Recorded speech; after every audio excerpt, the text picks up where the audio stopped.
You're listening to the Perth Property Show, Australia's only weekly property podcast by West Australian experts for West Australian listeners. Catch your latest episode every Monday at 7 a.m. Good morning, everyone. Welcome to the Perth Property Show. My name's Trent, Fleskens, your host as always. I hope everyone had a fantastic and relaxing Christmas over the last week and are looking forward to some time with friends celebrating the new year in the next couple of days.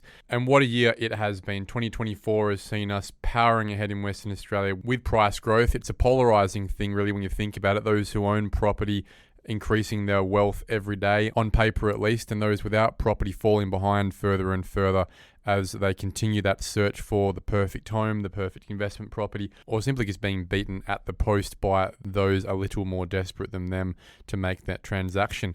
Now, 2025, as I posited with Shane Beaumont last week, is going to be about capitalizing on the growth made over the last couple of years by those that have been in the market for that time period. It's about getting out of second gear and into third gear, and we know that what that means is using the equity we've made over the last couple of years to make a move up the amenity chain from places we own to places we would prefer to own, places we live to places we would prefer to live. This is the mover and shaker year going into 2025. It's all about capitalizing on the hard work to date. But we shouldn't forget those who are just starting their journey. And this episode for me is one that's actually quite special because it comes from a relationship I've built with a young 16-year-old lad called Nelson, who's working as a labourer on side of the build of my family home in North Perth right now. The young lad is stronger than me, can carry far more bricks than me, works far harder in much harsher conditions in the sun every day, and I have a lot of respect for him as he helps the Bricky team working along the way. But what I respect him far more for is his insatiable curiosity, not simply about what's going on with the build, but what I do as a client, what goes on in the property market, given he understands my role in the industry, which has led to essentially every day him coming back with more and more questions, another assignment I might give him, and then he'll come back and say, hey, look, guess what I've learned overnight?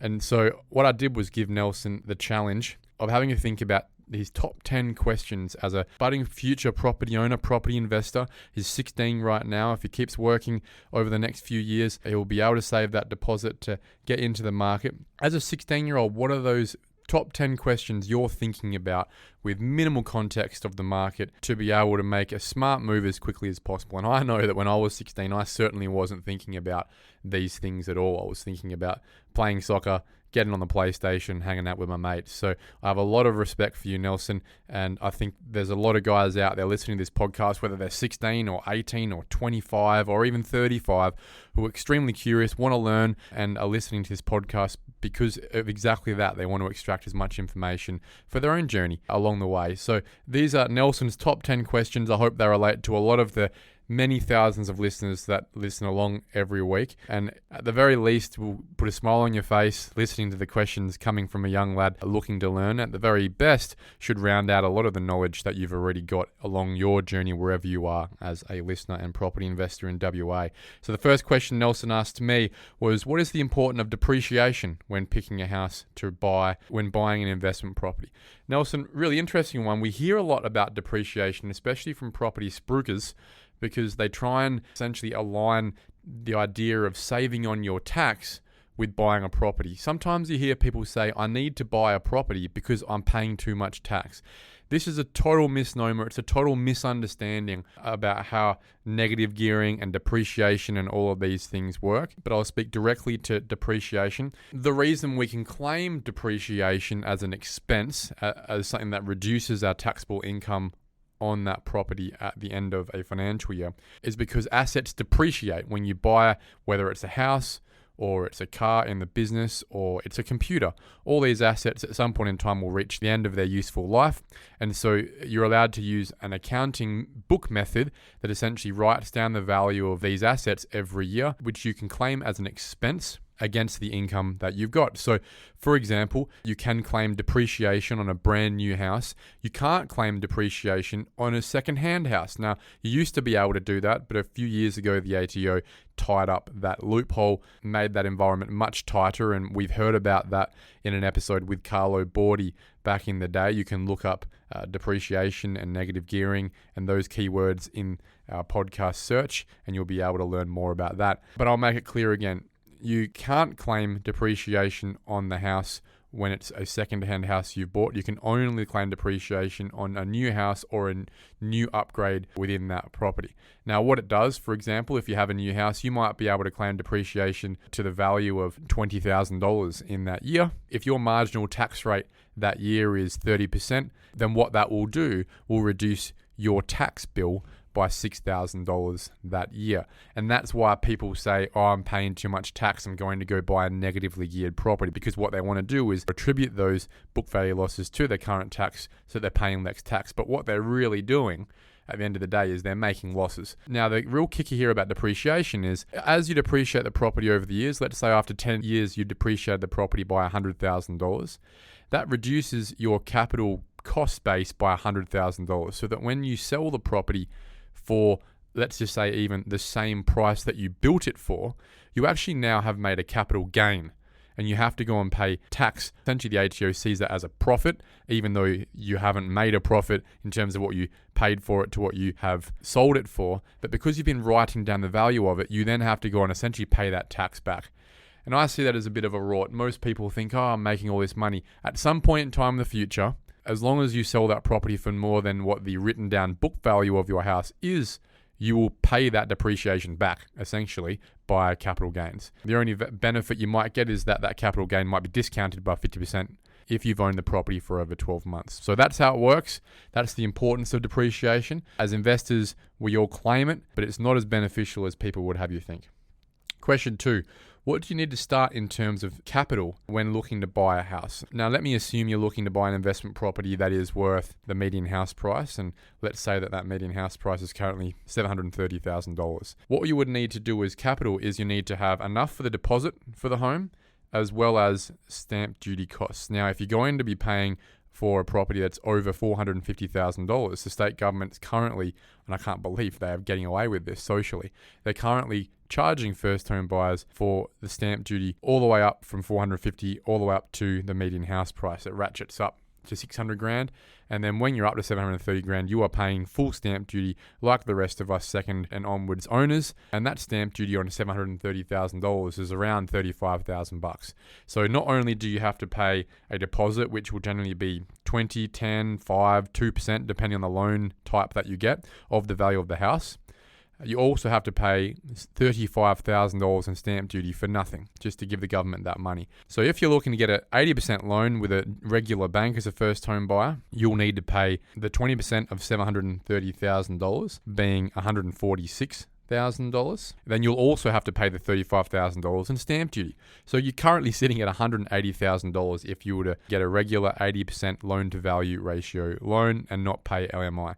Now, one of the benefits of being a first home buyer is you can use the federal government's first home guarantee scheme. And what that does is the federal government is guaranteeing 15% of the 20% you would normally have to put down to not pay lender's mortgage insurance. But the price cap with this scheme is $600,000. Now, you can still buy a bunch of things in Perth for $600,000 or less, certainly a number of units in median house price suburb areas. But that would be one way to minimize your starter capital, where under $600,000, you would be paying only 5% loan and not paying lender's mortgage insurance through this first home guarantee. You will be paying full stamp duty, unfortunately, with the state government at $600,000. So there's around $28,000 there. So you'd be paying about $30,000 as a deposit and $28,000 as stamp duty with the WA state government to do that. So if you budgeted around $60,000 for a $600,000 purchase, that would be a cheap way to get in. The other way is to go through Keystart, a West Australian government-backed lender who allows you to go down to 2%,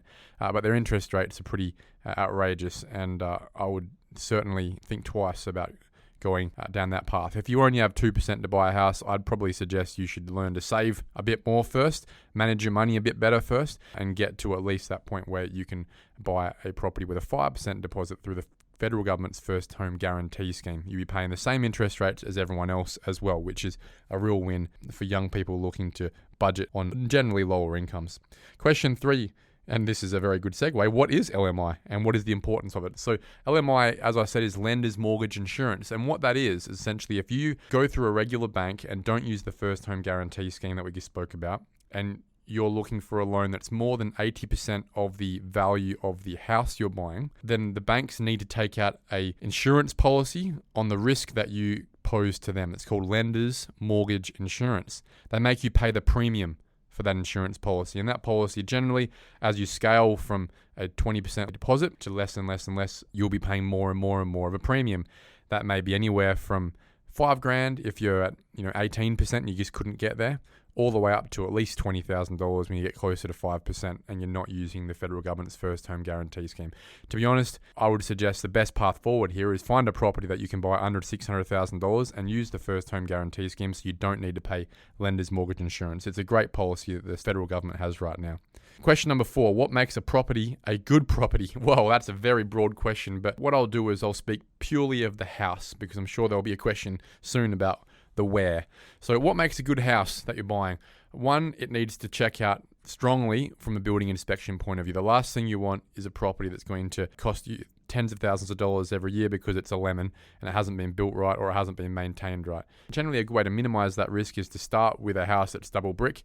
They're far stronger than the old weatherboard houses you'll see in some parts of Perth. There's not many around anymore, but double brick's a good start.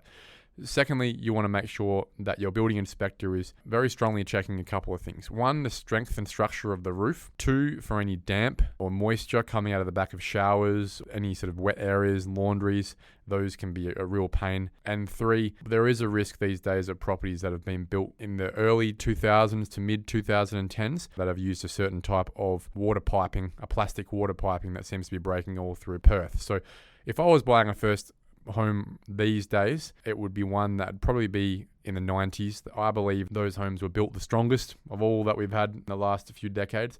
They're also very big homes, a lot of 4x2s, 4x1s that have depreciated massively, could do with a renovation, and you would have to spend a good $450,000 rebuilding a lot of these properties if you were to do it yourself these days. So a good property is one that has good sized rooms, at least 9 square meters in the bedrooms, has, if possible, an ensuite for the master, if possible, 2 bedrooms, 2 bathrooms. 3 bedrooms is certainly good enough, so a 3x2. You're looking for a property that is fairly low maintenance in terms of the gardens, with minimal risk in the backyard, with subsistence of retaining, for example. So if you can minimize the retaining overlooking your property, that's also a good one to double check as well. And a house that generally will have a garage. Most people are paying more for a double garage, especially rather than an open property or a carport as well. But at the end of the day, you buy what you can afford. But a good house is I think, one that's plenty of optionality for investment so that you can maximize your rental return to help cover the mortgage that you'll be taking on when you're buying. Question 5, what do you look for in a suburb when looking for investment property? There you go. Let's talk about location. Well, there's 4 things, as I've said many times on this podcast, when we're looking for a suburb that have demonstrated maximum amenity and therefore maximum upside possibility and minimum downside possibility when it comes to price changes. The first is that it's as close as possible to a water source. You want it to be as close as possible to the river and or to the ocean. And it's obvious we see the properties in the western suburbs, they're close to the river and the ocean. But if you can get at least one of those, that's a very good start, and I understand those are pretty expensive. The next you want to be is close to the city. Generally, the closer to the city you are, the more likely the house prices are going to be higher for starters, and they're higher because more people are continually pushing those prices up because they would rather be close to the activity centres and work rather than on the fringes and being stuck in traffic on the freeways. Third is if you can get a property that's in good local state school intake zones. And that is the area where essentially if you live in that area, you can go to that state school. Now, the best state schools are Willerton Senior High, Rossmoyne Senior High, Mount Lawley Senior High, Churchland Senior High, Bob Hawke Senior High, and Applecross Senior High. If you can get a property that fits within those, Linwood is another really good one these days as well, then it's most likely that you're going to have people continually wanting to buy in your area and buy your property, even in times that are a bit softer when it comes to demand and supply across Perth. And then finally, properties that are close enough, walking distance especially, to good activity centres. So when you think about an activity centre, that might be the Strip in Leederville or the Strip in Vic Park or in Mount Lawley or in North Perth. At those sort of places where you can just walk and grab a coffee, people will continually pay overs for properties like that because they want that lifestyle. They'd rather not be in the car and they want to be able to walk down for a coffee or go to the local park, properties close to fantastic parks like McCallum Park in Como or Hyde Park in North Perth, Lake Munga, Herdsman Lake. These sort of places people love being close to when they can as well. So the more of those 4 boxes you can tick, the more likely you're going to have a really strong outcome with a passive investment. Question 6, what types of properties should you look for when looking for your first investment property? For example, a unit, a house, an apartment. Which should I go with? You should be going with the property that has the most land content possible. Now, the last few years has been a bit of an anomaly with the rampant inflation and construction costs, but generally you'll find across history that it is land values that go up over time and house values that go down. That's why we pay land tax on increasing value of land, and it's why we get depreciation on the depreciation of the asset being the house. So generally you want to try and find a property within your budget where the house component is no more than about 35% of the total value of the property you're buying. And what that means is essentially you're probably going out and buying, if we can, a 3x1, 3x2, 4x1 on a full block, if possible, within your budget, where that block may be subdividable now or in the future. There's space for a house behind a house subdivision. The more optionality you've got for a higher and better use for that property you're buying, the better. And so I would always be trying to get a detached property. If you can't afford that, then you essentially just go down the scale of what has less and less land. Now, if you go from detached property, it would probably be semi-detached, so a side-by-side duplex that you may be able to split in half with the next door neighbour you've got, and then you've got your own 400 square metre survey strata property, or a townhouse that would be going down. And then finally, you'll be going to an apartment that's probably 10 to 15 years old. And lastly, it would be one of those 50, 60-year-old flats that you see around Maylands, Bayswater, Vic Park, and these sort of areas. That would be the least likely property to have good growth in the future. So that's the scale. Question 7. If you had an income of around $100,000 and wanted to invest into your first property to rent, what would you do and what would be the steps you would take? Great. Well, the first thing is you've got a good income, especially if you're in your teenage years. I remember making a fraction of that as a teenager. The next thing you need to be doing is understanding your financial position in terms of what you can buy. What's your capacity? So you need to speak to the best mortgage broker in town that you can find that will give you their time and essentially get an understanding for them what your borrowing capacity would be, not only from your income, but also as an outcome of your savings as well, because both of these things limit what you can buy. So based on the savings you've got and the income you've got, the mortgage broker will be able to tell you what your purchasing limit would be. And if that isn't enough, then that simply means you need to save more or get a larger income to get to where you want to be. So the first thing, go and get yourself a pre-approval from your mortgage broker to reflect the loan you need for the purchase price you're going after. Then essentially you need to start hyper-focusing on local areas that you understand to be able to learn about what sort of properties go for what sort of prices and which selling agents are selling them. And from this point, it's all about relationships with those selling agents to get a foot in the door, be treated seriously at the negotiation table, and have the selling agent recommend you and your offer as the one that the seller, the vendor, should be accepting and signing on the dotted line with. That all takes quite a bit of time. It should generally take quite a few months for you to get your head around where it is you want to buy, why it is you want to buy there, what type of property, and who is selling those properties. Take your time, make sure that you're making smart decisions, not overpaying. Listen to as many of the Q&A episodes within this podcast because a lot of the time those questions will help you with learning about the basics. Certainly the episode recently with Jess McLean, who's a settlement agent at Strategic Settlements, answers a lot of those basic process questions of how to put an offer in and how that all works too. So have a look at that episode. Question 8. How did you personally get to where you are as an investor today? Well, that's a loaded question. Could probably spend another 2 hours on this episode talking about it. But to put it as succinctly as possible, I had an income as early as possible, just like you, Nelson, in my teenage years. I remember sitting on the dining table at my grandma's house, looking through the classified for sale ads in the paper, which is now online these days, And for one reason or not, being interested in the opportunity to buy a piece of land that I could build a house on. That one thing led to another. By the time I was 20, I'd moved into my first house that was built for, believe it or not, $150,000 turnkey plus $250,000 piece of land. That property now, 15 years later, is worth over $800,000. So you can see how inflation, having done nothing to that property in that time, has set me up just with my first purchase ever, and that nest egg that can come from there. From that point in time, I recognized that if I had built that property up for $150,000 and paid $250,000 for the land with no stamp duty at the time, within the thresholds of the first home buyer stamp duty free threshold,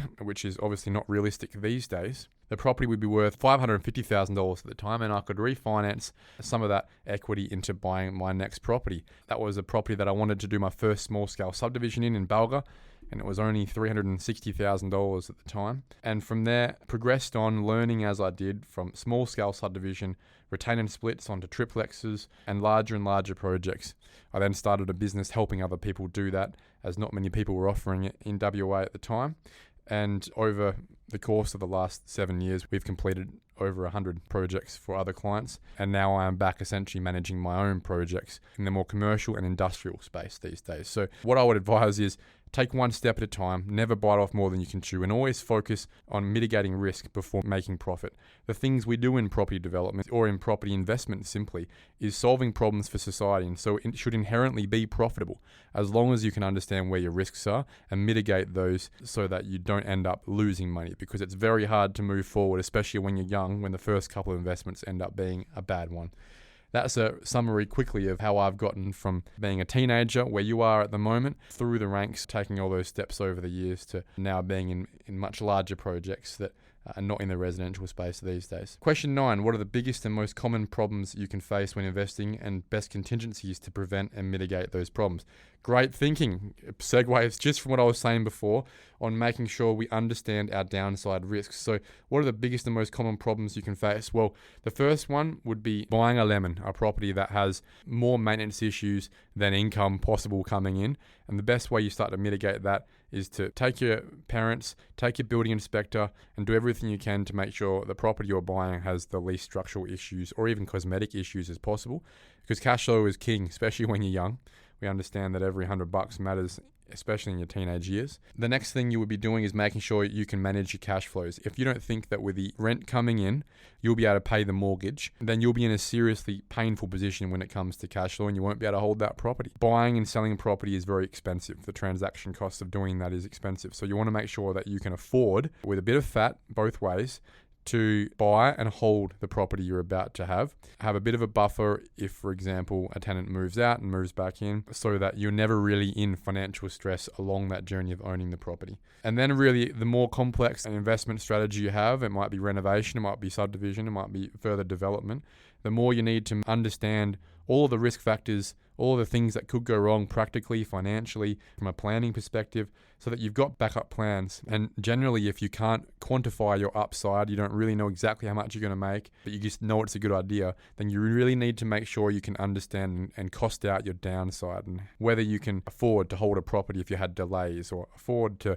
continue with that development if it costs X and Y more. That's why we include contingencies in our developments, in our renovations and these sort of projects, to make sure that we're not going to be on the bones of our ass if things don't go exactly to plan. And I can promise you, they rarely ever go exactly to plan.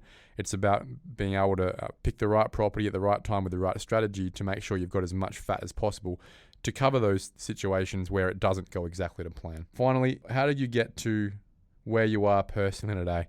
Well, I guess that is an outcome of question 8, really, in that journey. But personally, I think however you define success, I think it always will boil down to being able to do something you love every day.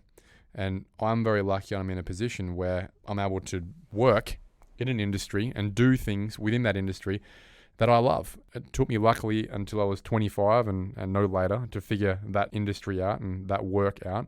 I guess you generally find that when you're doing something you love, you become a student of it because you're addicted to it. And when you're addicted to it and you're a student of it and you're learning harder and faster than most other people. You become an expert and people rely on you, and then they start paying you for outcomes that you can provide that they can't. And then essentially, when you get to that situation, you're worrying less about the cash flow and you're worrying more about outcomes and simply just being fulfilled and enjoying your job. And I think regardless of whether you make $100,000 a year or $10 million a year, it's that happiness and fulfillment to do what you're doing every day that is success, in my opinion. And I'm lucky to say I have that. And doing this podcast, for example, can be a burden sometimes. It can be tough to get there every week, 318 weeks in a row now without missing a Monday. But inherently, I love this industry. I love the people that interact with me. And I'm very grateful, extremely grateful to be able to say that I get up every day, work my ass off, but absolutely love being a part of it. And I think if you can do that, whether it's your job or whether it's a hobby on the side or simply your investment strategy without any emotion at all, and you can enjoy it, then that's success. Guys, that's the end of me signing off for 2024. Have a great New Year's. Thank you so much for listening to the last 52 episodes this year. And Nelson, thanks a lot for those questions, mate. I'm sure in many years to come, you'll be absolutely kicking goals, more so than you are already. You should be very proud of yourself of where you're at, mate. Guys, looking forward to 2025. We'll be here next week with Rash Danjal. Looking forward to our top 10 picks for 2025 in terms of price growth. Thanks, guys.